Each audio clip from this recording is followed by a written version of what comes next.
Our next speaker was going to introduce himself, but I'm going to do it for him. This is John Cole. John's based out of Atlanta, and he's doing a lot of aesthetic therapies, especially with hair restoration. We have our pretty boys coming up. Is that okay for me to say? This is the aesthetic part. This should be fun. This should be a great way to lead into the evening, right? Enough with the serious, heart attacks and all that stuff. So let's see how we can use stem cell therapy and all that to make us look better. And John, kick it off. All right.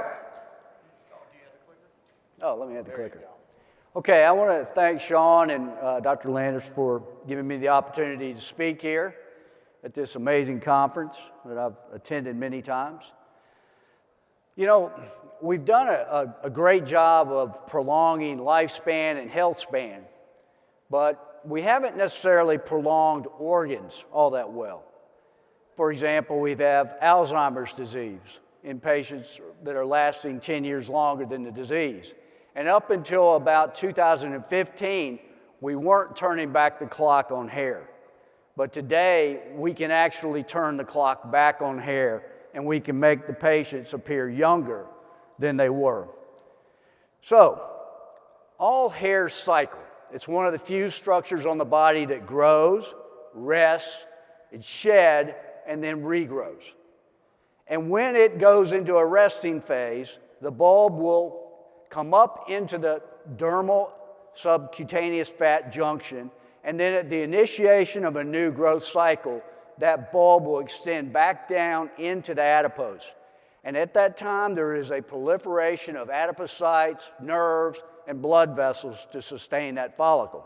So there is already an interaction between adipose and the hair follicle. Now, all follicles have a limited number of cycles.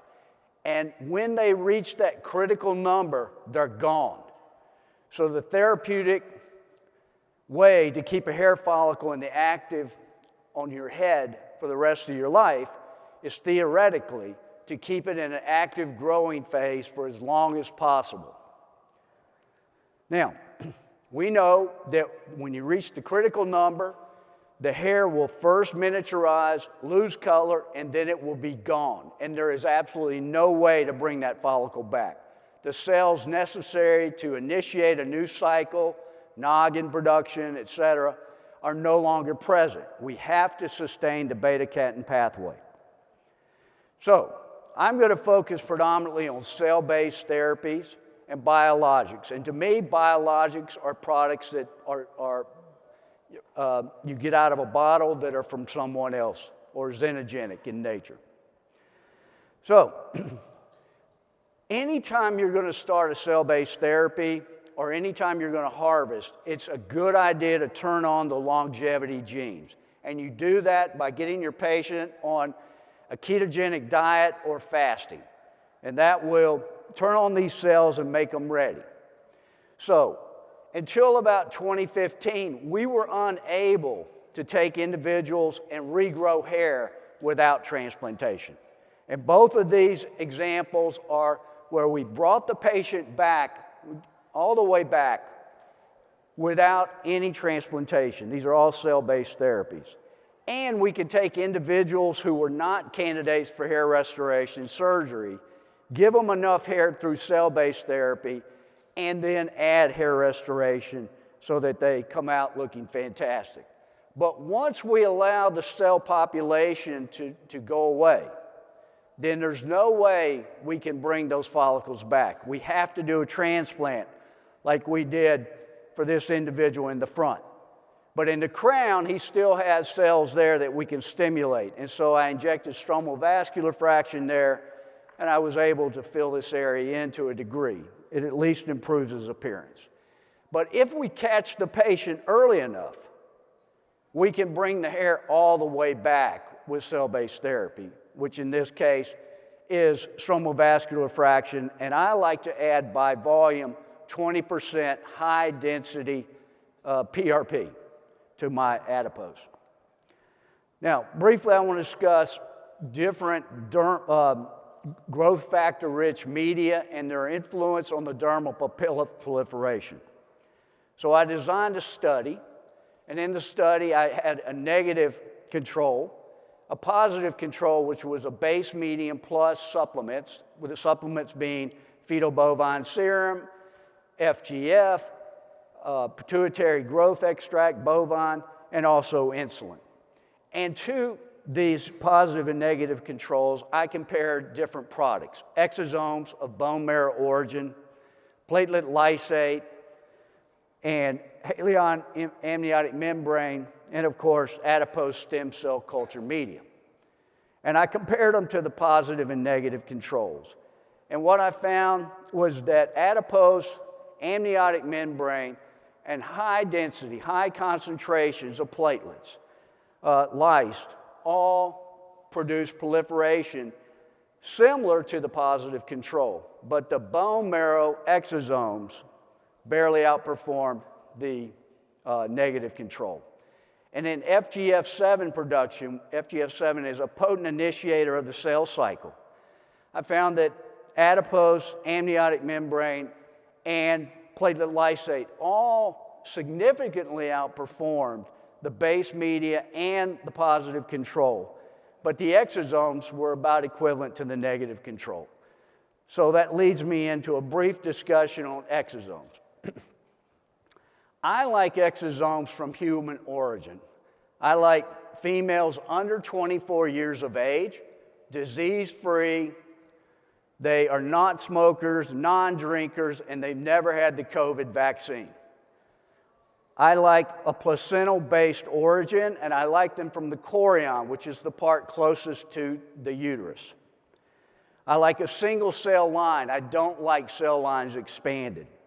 I want a non-bovine, xenogenic-free culture media. And I also look at the NTA. And I want a culture media that's designed specifically to create exosomes toward the condition I'm trying to treat. In this instance, hair follicles. And so the one I like is MIR 81A-5P. So on the NTA, I like this narrow band that you see down in the right lower quadrant or location.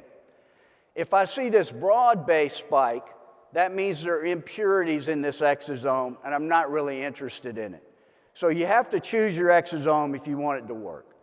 Now, I use stromal vascular fraction, and I also mechanically disaggregate fat. I think there's some advantage to mechanical disaggregation and production of nanofat, which I'll briefly discuss. There are numerous providers of these devices, and I've used all of them. So what we basically do is pass the fat through these filters, and each device seems to have its own protocol. But what Ramon Lowell did is he found that it takes about 10 times as much fat to produce as many cells when you enzymatically digest the tissue.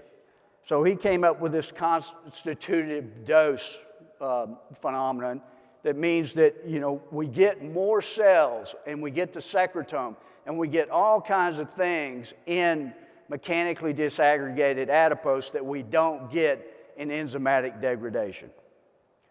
So whenever I meet with my plastic surgery, dermatology friends, cosmetic surgery friends, we like to study different products. And one of the studies we did was to compare different mechanical disaggregation devices, and we found they all produced good cell counts. And in individual studies, we find that one device might outperform another. Maybe it has something to do with who was pushing the cells through the device. Maybe it's a difference in the protocols. But we also found on flow cytometry that all the devices produce mesenchymal stem cells. So they're all, they all have the CD markers we're looking for. We've done other studies, and we find that in other studies, sometimes one device might outperform another, but they all seem to work. So I use stromal vascular fraction, and I like to add saline into my adipose and mechanically disaggregate it. And I like to take that bottom cell aggregate and mix it in my stromal vascular fraction, and I think it's a very potent substance. to treat hair loss conditions. So I will add 20% high-density PRP, and for me, that's over 1 million platelets per microliter. I add it into my stromal vascular fraction and stromal aggregate. And you can see when we mechanically disaggregate, we can get outstanding pellets of stem cells with all the devices. Now, in treating scalps, many times there are scars, let's say from flap surgery, and those scars are thinner. And so I like to lipofill with microfat and then add stromal vascular fraction into that. First of all, to precondition that tissue to better accept grafts because it's scar tissue, and also to give that tissue more volume. And so I inject both SVF and microfat because the SVF helps prolong the duration of the microfat.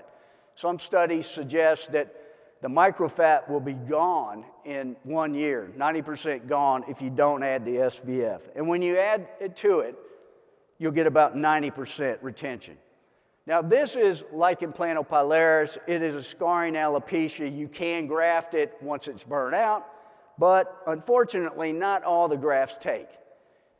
I had to graft this patient for 4 years. I used up a lot of his donor area to get him to this point, and then his disease recurred in 2019.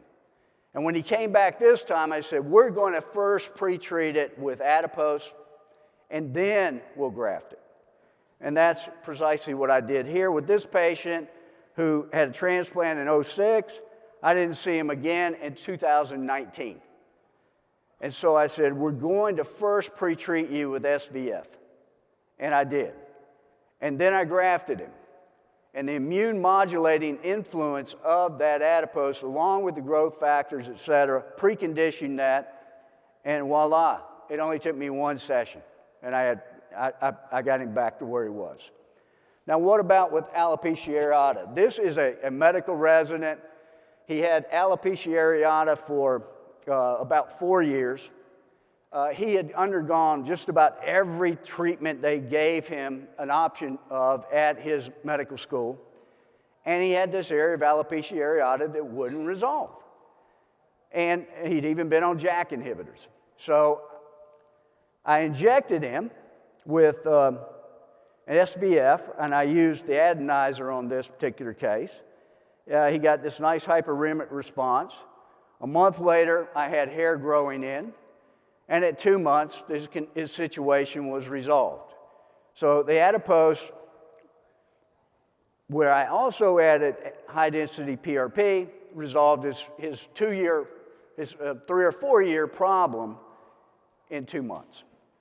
This is a patient I had previously transplanted between 2011 and 2013. In 2019, he came to me with a significant case of alopecia areata. Now, we can treat these individuals with JAK inhibitors, but by the time we get approval from the insurance company, it could be 5 or 6 months down the road. These products cost between $5,000 and $10,000 per month. So I said, hey, let's just go ahead and treat you with the regenerative protocol. So here I'm mechanically disaggregated adipose. I made 16 cc's total volume from 40 cc's of adipose by adding saline. And I added 20% PRP, in this case 1 million platelets per microliter, and I calcified, activated that with calcium gluconate. And I treated his entire scalp.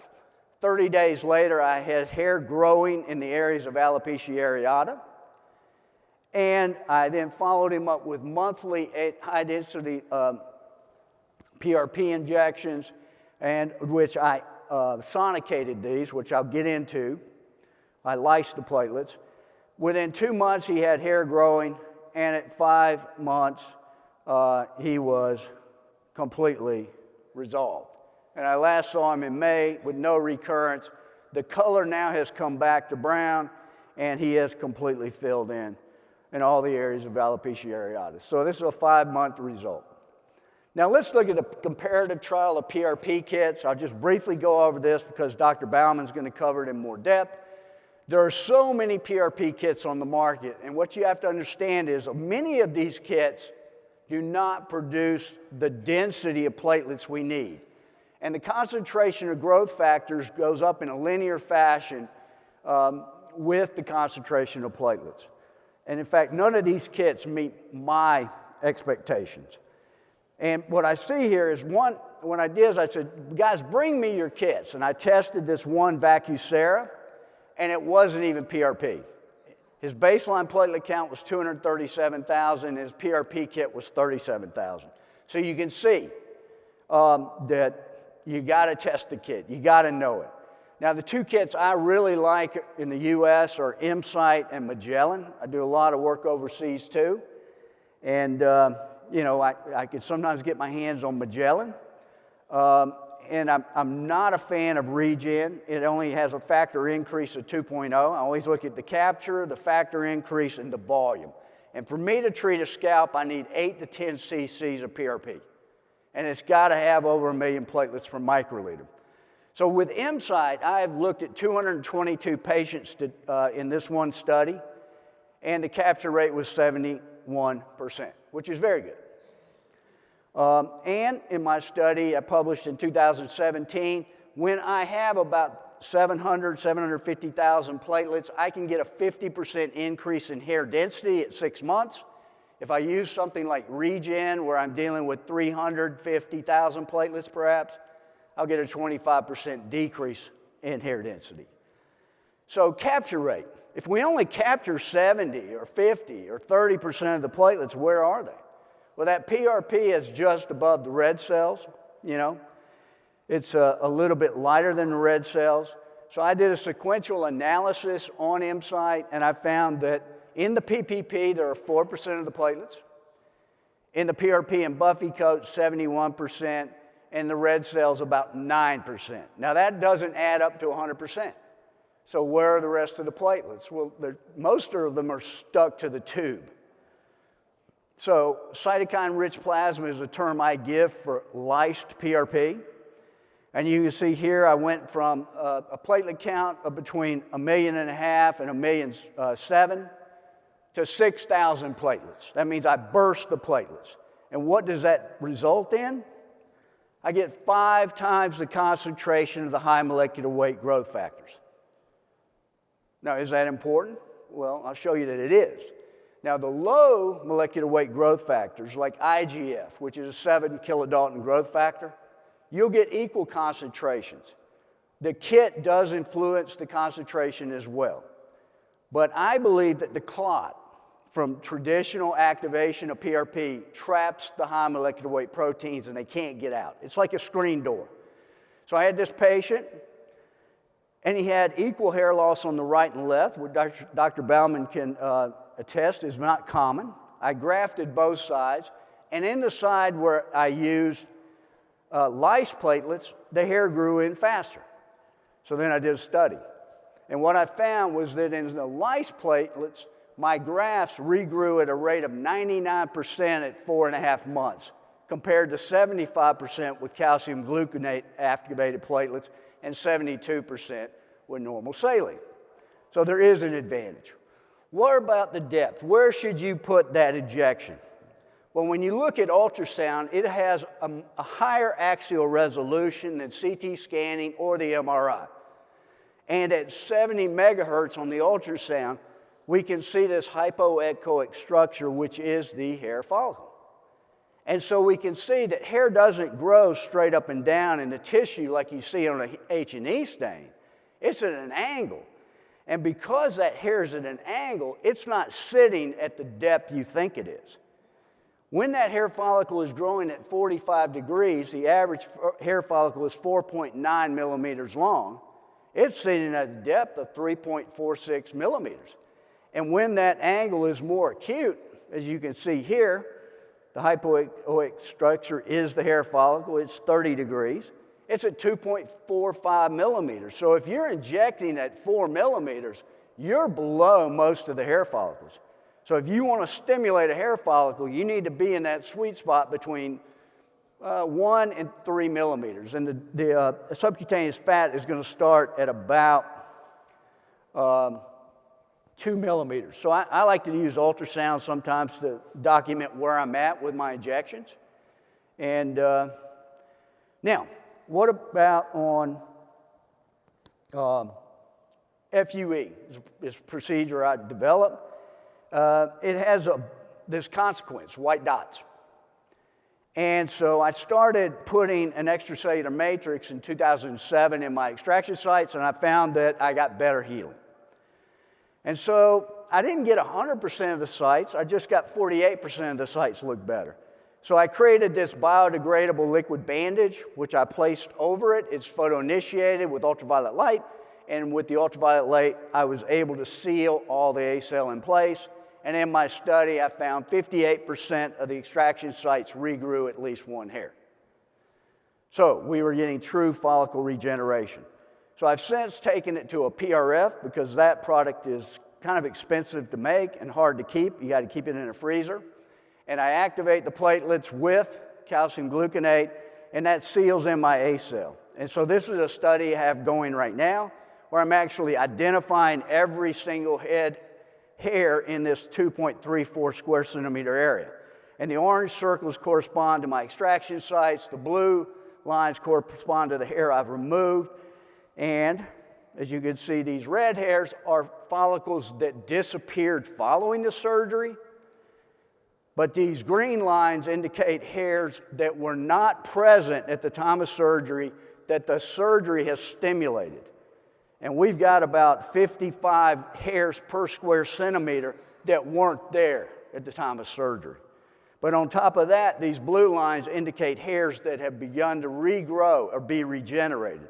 And that's all because I do a limited depth incision and I leave stem cells in the wounds when I pull them out. And that's about all I have time for. There's a lot more, but that's all I have time for. Thank you.